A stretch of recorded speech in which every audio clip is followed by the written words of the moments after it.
Men Tillayeva Sarvinoz Farmonovna, 36 yoshdaman. Qashqadaryo viloyati Shahrisabz shahrida tug'ilganman.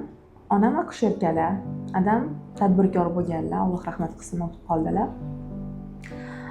Maktabdan boshidan tibbiyot sohasiga yo'naltirishgan, chunki onam tibbiyot sohasida bo'lganlari uchun maktab bitirishim bilan tibbiyot kollejiga akusherkalik yo'nalishi bo'yicha topshirganman, o'qib bitirganman va Shahrisabz shahrida teri va tanosil kasalliklar shifoxonasida faoliyat yuritganman.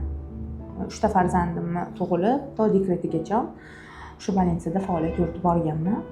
Shuning ichida orasida pul kamlik qilgan, ko'proq pul topish maqsadida qiziqishim bo'lgan go'zallik salonlariga. Shuni orasida o'qib, Toshkentga kelib o'qib ketib, kelin ko'ylak liboslar saloni ochganman va kelin chiqarishni boshlaganman. Yarim stavka bolnitsada, yarim stavkasi уже go'zallik salonida shaxsiy ochib olgan edim.